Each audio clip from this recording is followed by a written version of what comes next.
Ang Philippine Coast Guard, bibili nga ba ng mga offshore patrol vessels mula sa South Korea? Ito nga po mga idol ay kapareho ng mga offshore patrol vessels na binili ng Philippine Navy. Yan ang pag-uusapan natin, pero bago yan, kung bago ka lang sa aking channel, ay huwag mong kalimutang mag-like, subscribe at i-hit mo na rin ang notification bell button para lagi kang updated sa mga bagong videos natin.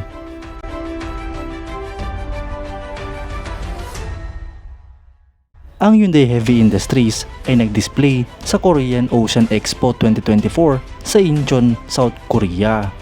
Dito nga po ay pinakita nila ang isang model ng HDP 2200 patrol vessel na may kulay at disenyo ng Philippine Coast Guard. Ang Hyundai Heavy Industries ay ino-offer ang ganitong klaseng disenyo para sa international market ng kanilang offshore patrol vessels. Ang HDP 2200 na ito ay kapareho ng HDP 2200 offshore patrol vessels na binili ng Philippine Navy para sa offshore patrol vessels acquisition project nito. Ngunit ang pinagkaibahan nito mga idol, ang naval version ay mas armado at configured para sa low to medium intensity naval operations. Sa kasalukuyan, ang Philippine Coast Guard ay nagmo-modernize din at nag-e-expand ng kanilang puwersa at plano rin mag-acquire ng mga offshore patrol vessels at ocean-going multi-role response vessels sa hinaharap. Kaya't posible nga rin po mga idol na ang Hyundai Heavy Industries ay nag-o-offer ng ganitong klaseng disenyo ng mga offshore patrol vessels para sa requirement ng Philippine Coast Guard. Ang Hyundai Heavy Industries mga idol ay kilala na mabilis gumawa ng mga barko at mag-deliver sa tamang panahon sa mga bansang bumili ng barko sa kanila. Kamakailan lamang ay nakita natin na mabilisang ginawa ang HDC 3200 frigates ng Philippine Navy. Ito nga po mga idol ay bumilang lamang ng less than 1 year simula sa first steel cutting nito hanggang sa kanyang launching. Ang HDP 2200 offshore patrol vessels ay may habang 94.4 meters, beam na 14.3 meters at draft na 3.7 meters. Ang propulsion nga po nito ay combined diesel and diesel arrangement ng dalawang MTU STX diesel engines.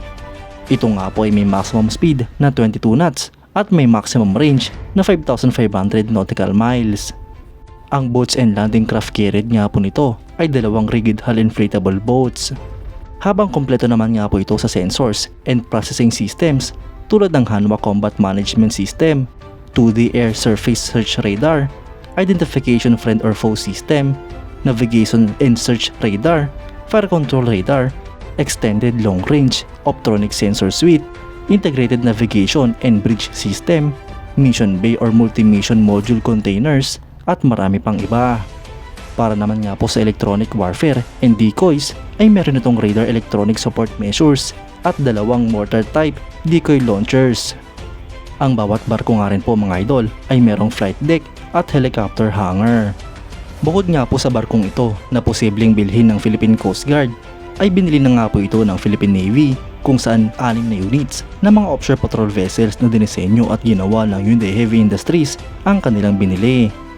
Mga idol, kung papalarin nga po ang Philippine Coast Guard na mabibigyan sila ng sapat na pondo upang makapag-acquire ng ganitong mga barko, ay siguradong malaking boost nga po ito para sa kanilang hanay.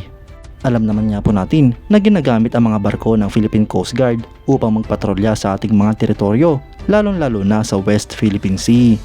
At ngayon nga po na mas umiinit ang tensyon sa pagitan ng Pilipinas at ng China, ay kailangan nga po ng ating bansa ng mga karagdagang barko. Sa kasalukuyan, kung ikukumpara mga barko ng Philippine Coast Guard sa mga barko ng Chinese Coast Guard, ay nagmumukhang bangka lamang ang ating mga kagamitan. Kaya't dapat na nga po siguro mga idol na mag-acquire ng mga malalaking barko ang Pilipinas at nang sa ganun ay may panlaban ng ating bansa kontra sa mga illegal na aksyon ng China. Kayo mga idol, anong masasabi nyo? Comment down below for your thoughts and opinions. At yan nga lang po ang pag-uusapan natin ngayon mga idol. Maraming salamat sa panonood. Huwag nyo rin kalimutang mag-like at subscribe bilang suporta sa ating channel. Mabuhay kayo mga idol!